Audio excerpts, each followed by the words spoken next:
Abramos, irmãos, a palavra de Deus na carta de Paulo aos Filipenses, capítulo 4, e leiamos do verso 6 ao verso 9, 4 versículos da carta de Paulo aos Filipenses. Filipenses capítulo 4, do verso 6 ao verso 9. Não andeis ansiosos de coisa alguma, em tudo, porém, sejam conhecidas diante de Deus as vossas petições, pela oração e pela súplica, com ações de graças. E a paz de Deus, que excede todo o entendimento, guardará o vosso coração e a vossa mente em Cristo Jesus. Finalmente, irmãos, tudo que é verdadeiro, tudo que é respeitável, tudo que é justo, tudo que é puro, tudo que é amável, tudo que é de boa fama, se alguma virtude há, e se algum louvor existe, seja isso que ocupe o vosso pensamento. O que também aprendestes e recebestes e ouvistes e vistes em mim, isso praticai, e o Deus da paz será convosco. Até aqui a leitura da palavra de Deus. Oremos mais uma vez. Ó bendito Deus, pedimos que pelo Teu Espírito Santo nos conduzas ao ensino desse texto, que Ele nos traga orientação e conforto para vivermos em paz no meio das adversidades do mundo presente. Conforta o Teu povo nesta manhã, instrui o Teu povo, ó Deus, a todos nos enche da Tua presença, pedimos em nome de Jesus. Amém. Aqui nessa passagem o apóstolo Paulo nos orienta a respeito de como viver uma vida sem ansiedade. Há quem diz que a ansiedade é o mal do século. Eu não sei se a gente pode dizer isso, porque essa carta foi escrita há 2000 anos atrás e Paulo já está dizendo para os crentes não viverem ansiosos, né? Então parece que a ansiedade acompanha a raça humana há milênios. Ela faz parte da vida do ser humano desde os seus primórdios, desde aquele momento que nós nos separamos de Deus no jardim do Éden pelo pecado dos nossos pais. Nós vivemos fora do jardim, longe da comunhão com Deus, e o nosso coração, que foi feito para ser de Deus e foi feito para se satisfazer com Deus, ele vive em constante turbulência, ansiedade, inquietação, preocupação com a nossa vida, o nosso destino futuro, as coisas presentes e aquelas que ainda haverão de vir. Então, não é à toa que a palavra de Deus, do livro de Gênesis até o livro de Apocalipse, está o tempo todo falando a respeito desse assunto. São muitas as passagens na Bíblia que falam da necessidade do Filho de Deus, aquele que conhece a Deus, não viver de maneira ansiosa e preocupada aqui nesse mundo. E a razão básica é a existência do próprio Deus, as promessas que Ele nos faz e a direção que Ele dá em nossa vida. Aqui é mais uma dessas passagens que nós encontramos na Bíblia que orientam a igreja, o povo de Deus, a não viver uma vida de ansiedade. Paulo estava preso quando ele escreveu estas palavras, estava numa prisão em Roma, aguardando o julgamento da acusação de que ele era um preso político, era um traidor do império e que tinha conspirado contra César, porque ele dizia que Jesus Cristo era Senhor, que era um título que era dado então ao imperador. E Paulo recebeu uma visita de um irmão da igreja de Filipos, o nome dele era Epafrodito, que trouxe uma coleta, trouxe o dinheiro de uma coleta que havia sido feita na igreja para abençoar o apóstolo Paulo nas suas necessidades, e trouxe também notícias a respeito da igreja. Paulo escreve essa carta, que provavelmente foi levada de volta pelo mesmo Epafrodito, e na carta ele responde algumas indagações da igreja, trata de outros problemas, diz que recebeu aquela oferta que veio numa hora boa, ele estava passando necessidade em Roma, e aqui no verso 6 ao verso 9, ele orienta a igreja a que viva uma vida sem preocupação, embora todas as dificuldades estejam presentes. É sobre isso que eu queria falar nesta manhã. O verso 6, ele diz aos irmãos lá da igreja: não andeis ansiosos de coisa alguma. A palavra ansioso é uma palavra que na língua grega significa literalmente na raiz dividido. E eu penso que é uma palavra que descreve bem o estado de ansiedade. Uma pessoa ansiosa, ou que está passando um momento de ansiedade, ela está dividida na sua mente e no seu coração. Há várias forças puxando em lados diferentes. Ela não consegue uma coesão mental. As contas não fecham, as ideias não fecham, as pontas estão todas abertas. A cabeça vai numa direção, vai na outra, os pensamentos vão para o norte e outros pensamentos para o sul. É como se fossem forças diferentes puxando a mente em várias direções, e por isso a pessoa não para, a cabeça não para. Porque para a cabeça parar, ela tem que fechar. Tem que estar redondinho, faz esse sentido, né? Mas o ansioso, como a própria palavra no grego diz, a mente não fecha, as contas não batem, as soluções não aparecem, o sentido não surge e, portanto, a mente também não para de trabalhar. E por isso a pessoa não dorme, ela foca naquele assunto, ela se distrai de outros assuntos para pensar somente naquilo. Isso vai afetar os relacionamentos, afeta a comunicação da pessoa. Nós sabemos como é nos relacionarmos com alguém que está ansioso, não é? É difícil, não é? A pessoa fica irritadiça, não compreende direito, nada consola, nada presta, e uma visão pessimista do futuro, e outros efeitos que nós conhecemos também de experiência própria e de lidar com outras pessoas também. A ansiedade, de fato, então, ela traz bastante preocupação e ela afeta a vida do cristão, afeta o casamento, afeta o relacionamento com os amigos, enfim, o trabalho, o desempenho no trabalho, enfim, é uma situação totalmente indesejável.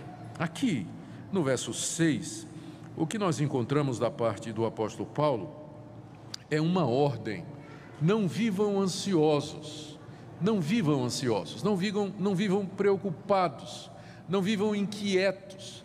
E ele acrescenta: de coisa alguma, ou seja, é como se não houvesse exceção. A ansiedade, nada nesse mundo deveria nos provocar ansiedade, diz o apóstolo Paulo. Não andeis ansiosos de coisa alguma. Não existe nada nesse mundo, nenhum problema, nenhuma necessidade, nenhuma dúvida, nenhuma expectativa que nos roubasse a paz do coração. Independente da situação, crise financeira, crise política, perda de trabalho, perspectiva de doença, a velhice que se aproxima ou a velhice chegada, o que vai ser de mim quando minha mulher morrer, quando eu estiver sozinho, quando eu ficar velho. Então, nada existe no mundo que deveria tirar a paz do crente. Senão não faz sentido o que ele está dizendo aqui. Não andeis ansiosos de coisa alguma. Coisa alguma é muito amplo e cobre todas as situações da vida. E porque é um mandamento, é possível que nós tenhamos que encarar aqui a realidade de que viver ansioso acaba sendo uma transgressão da vontade de Deus. Porque se é um mandamento, significa que é isso que Deus quer que nós façamos. E se nós vivemos num estado constante de ansiedade e de preocupação e de inquietude, nós estamos desobedecendo o que a palavra de Deus diz. Ou seja, eu não vou chegar ao ponto de dizer que toda ansiedade é pecado, porque eu sei que há determinados fatores que provocam esse estado de ansiedade e que não são necessariamente falta de confiança em Deus. Eu não estou dizendo que toda ansiedade, toda inquietude, a falta de descanso no coração é resultado da incredulidade, da falta de confiança em Deus, de pecado cometido. Eu não estou dizendo isso, eu estou dizendo que boa parte senão a Bíblia não trataria desse assunto como se fosse um problema espiritual.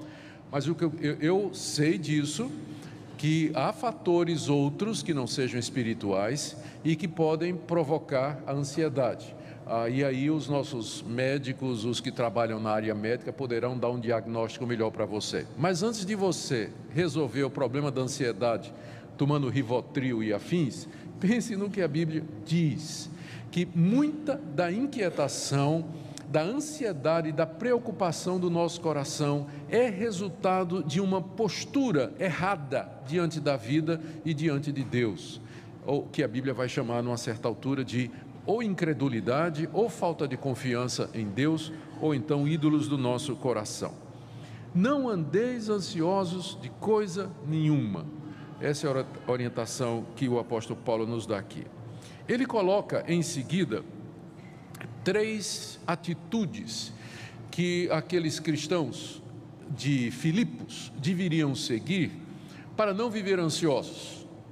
É claro que há muita outra coisa que pode ser feita para que nós fujamos da ansiedade. Boa alimentação, um bom descanso, exercícios. Os médicos vão dizer para você uma série de coisas que você pode fazer para aliviar a cabeça e o coração. Mas eu estou falando aqui da questão espiritual, não é? Da questão espiritual. Embora eu não goste muito de fazer essa separação, porque na Bíblia tudo é espiritual, não é? Tudo é espiritual. Mas como na Bíblia a ansiedade tem origem numa deficiência espiritual nossa, então é claro que quando a Bíblia faz o diagnóstico e apresenta a solução, vai nessa linha. Paulo coloca 3 atitudes ou 3 ações aqui que, de acordo com ele, vão nos livrar da ansiedade no coração. A primeira é a oração, ainda no verso 6. Não andeis ansiosos de coisa alguma, em tudo, porém, sejam conhecidas diante de Deus as vossas petições pela oração e pela súplica, com ações de graças. E a paz de Deus, que excede todo o entendimento, guardará o vosso coração e a vossa mente em Cristo Jesus. Não andeis ansiosos, porém, orem. Em vez de andar ansiosos, o que é que vocês devem fazer? Trazer diante de Deus, fazer conhecida diante de Deus as vossas petições. É claro que é uma figura de linguagem, não é? Fazer conhecido diante de Deus como se Deus não soubesse. Claro que Deus sabe todas as coisas, mas Ele quer que nós cheguemos diante dEle e digamos assim: Deus, eu estou ansioso porque eu perdi o meu trabalho. Deus, eu estou ansioso porque as vendas no meu negócio estão diminuindo. Deus, eu estou ansioso porque eu não sei se vai ter trabalho para mim quando eu me formar esse fim de ano. Eu não sei o que é que vai ser de mim, eu estou preocupado com isso, estou preocupado com meu filho, estou preocupado com minha esposa, estou preocupado com uma série de outras coisas. Fazer conhecido diante de Deus as suas petições. O que é que você quer? O que é que você precisa? Traga diante de Deus. Essa é a primeira solução que a Bíblia apresenta para a ansiedade. É você chegar diante de Deus e colocar diante dele, lançar sobre ele toda a sua ansiedade através das petições. E Paulo diz: faça conhecido diante de Deus as suas petições pela oração. A oração é a forma mais básica de comunicação com Deus. Pela súplica, aí já é mais intenso, você suplica a Deus que supra a sua necessidade. Você pede a Ele, pede com rogos, com argumentos, para que Ele tenha misericórdia de você e ouça a sua oração. E finalmente com ações de graças, lembrando, ações de graças, o nome já está dizendo, né? São atitudes de gratidão, lembrando o que Ele já fez por você, o que ajuda muito na hora da ansiedade, você contar as bênçãos. Lembrar o que Ele já fez, como Ele nunca deixou você passar necessidade, que quando crises anteriores vieram, a vida ficou difícil, as coisas se amarraram, mas ainda assim você está aqui hoje, você sobreviveu, sua família está intacta, você está vivendo, outras pessoas já passaram por isso, já passamos por crise pior. Então lembra das bênçãos, ações de graças.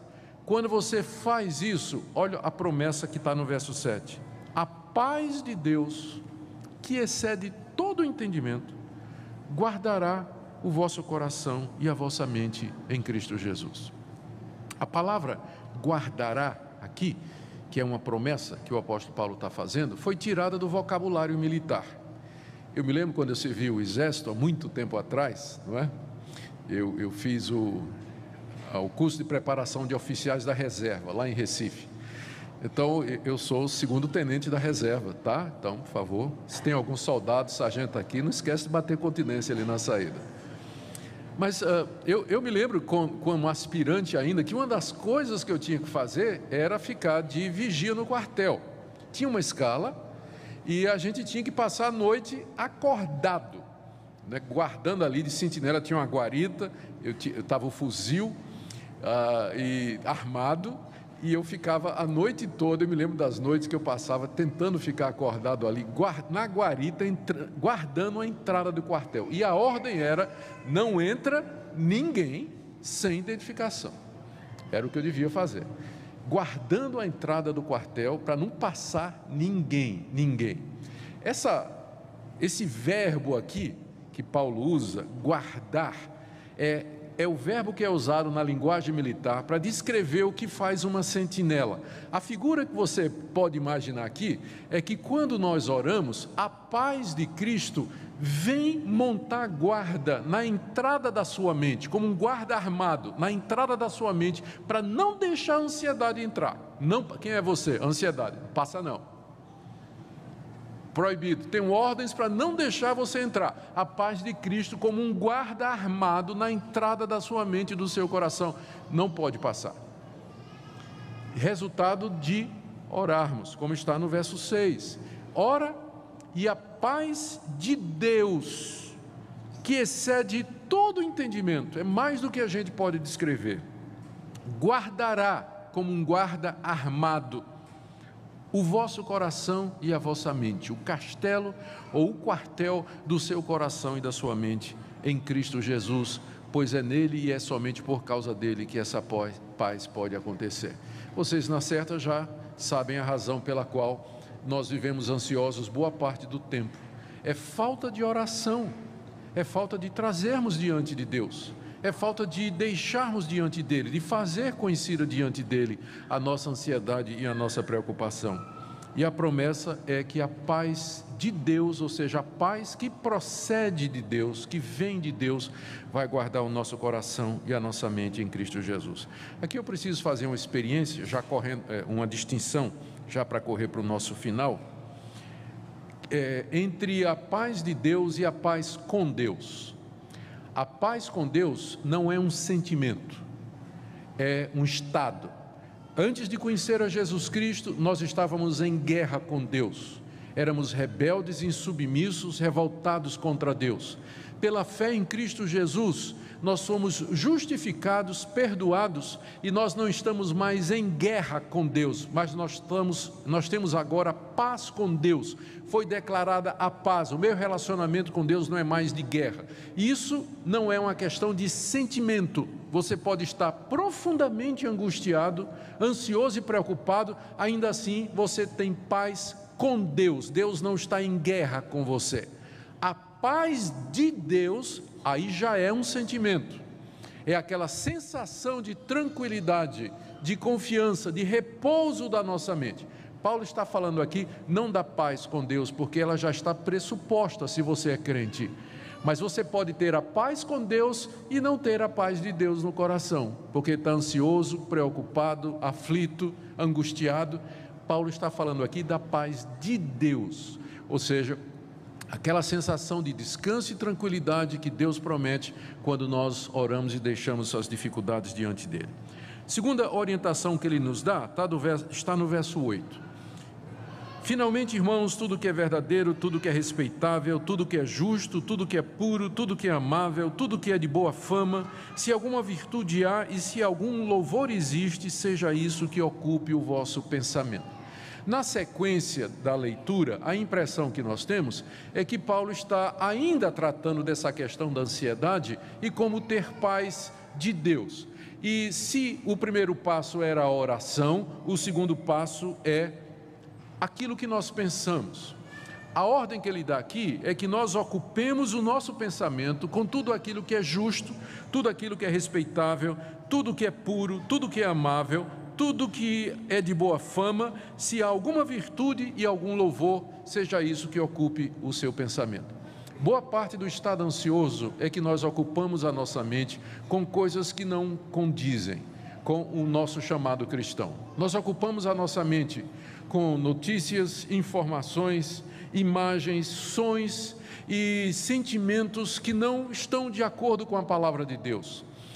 Se nós ocuparmos a nossa mente, se nós focarmos a nossa mente naquilo que é justo, naquilo que é verdadeiro, naquilo que tem algum louvor, naquilo que procede de Deus, naquilo que é verdadeiro, santo e bom, a nossa mente vai reagir a isso, porque as emoções que nós temos, elas são resultado daquilo que nós pensamos. Se você ocupa a sua mente, eu vou confessar para vocês, tem hora que eu pego simplesmente, estou lá no Facebook, eu tenho um ministério nas mídias sociais, eu sempre acompanho esse ministério, e tem hora que eu chego lá no Facebook, eu vou ver quais são as notícias, e começo a ler. Aí você sabe que no Facebook tem de tudo, né? Tem notícia falsa, notícia verdadeira, e você começa a ver coisa, e de repente quando eu percebo, a minha mente está começando a ficar angustiada, eu começo a sentir o peso do mundo lá fora, a raiva, a mágoa, a crítica, a mentira, aquelas coisas começam a entrar, eu começo a perceber um abatimento. Agora eu imagino os jovens, adolescentes e até adultos que passam o dia inteiro nas mídias sociais, só consumindo esse tipo de coisa. Como é que a mente não fica? Paulo está dizendo aqui que para termos paz, nós temos que ocupar a nossa mente com aquilo que edifica. Por isso que a Bíblia toda, do começo ao fim, nos ensina a refletir, meditar, pensar na palavra de Deus. Um tempo que você tira para ler a Bíblia, meditar na Bíblia, pensar nas coisas de Deus, ler um bom livro, orar, tudo isso contribui para que a sua mente seja alimentada com a verdade e o resultado é paz no coração. Não andem ansiosos, orem, encham a mente com as coisas corretas e, por último, verso 9, o que também aprendestes e recebestes e ouvistes e vistes em mim, isso praticai, e o Deus da paz será convosco. Ele começou prometendo que a paz de Deus seria conosco, e ele termina dizendo agora que mais do que a paz de Deus, o Deus da paz vai estar conosco, se nós praticarmos aquilo que vimos, ouvimos e aprendemos com o apóstolo Paulo. É claro, escreveu isso para os filipenses, um povo que viu o apóstolo Paulo, que se converteu através dele. Paulo está dizendo assim: quando eu estive aí entre vocês, vocês viram a maneira como eu me comportei, vocês viram a minha atitude, e vocês escutaram os meus ensinamentos. Pratiquem o que vocês viram e ouviram. Vivam a vida cristã, não sejam crentes teóricos, mas apliquem no dia a dia aquilo que vocês aprenderam, e mais do que a paz de Deus, o Deus da paz vai ser com vocês. Aquele Deus que traz essa paz, que excede todo o entendimento, Ele vai ser com vocês. O que é que vocês aprendem? O que é que nós aprendemos agora fazendo o argumento inverso? Se para não viver ansioso eu tenho que orar, trazer as coisas diante de Deus, eu tenho que pensar o que é correto e verdadeiro, e eu tenho que andar, viver de acordo com a palavra de Deus, segue-se que boa parte da ansiedade na vida dos crentes é porque eles não oram, porque eles não enchem a cabeça, a mente com as coisas de Deus, e terceiro, porque eles não praticam aquilo que eles aprenderam. E o resultado é ansiedade mesmo, e o resultado é tome remédio, quando nós deveríamos fazer uma análise da nossa vida antes de procurar ajuda médica, fazer uma análise da nossa vida e sinceramente perguntar: Senhor, a ansiedade e inquietação que eu vivo, não será por causa disso que eu não estou orando como eu deveria, ter uma vida de oração e gratidão, porque não estou tendo tempo para isso, não estou dando tempo para isso? Será que é porque eu estou ocupando e enchendo a minha mente com coisas que não edificam? E também, por último, porque eu não estou vivendo de acordo com a Tua palavra, e estou quebrando a Tua vontade em algum lugar. E eu tenho certeza, queridos, que depois dessa reflexão, se você for honesto, sincero diante de Deus, e se humilhar diante dEle, essas promessas haverão de acontecer. A paz de Deus vem guardar o nosso coração, e o Deus da paz estará conosco. Não é isso que nós queremos? Se o Deus da paz está conosco, pode vir tempo ruim, pode vir o governo que vier, as dificuldades que vierem, mas nós temos paz, nós temos confiança, e nós vamos vencer, nós vamos superar, com o Deus da paz ao nosso lado. Você não tem que viver de maneira ansiosa, inquieta, sem que antes você faça esse exame na sua vida. Que o Deus da paz seja conosco, irmãos, e que a paz que vem dele, que excede todo entendimento, guarde o nosso coração e nossa mente em tempos difíceis. Amém?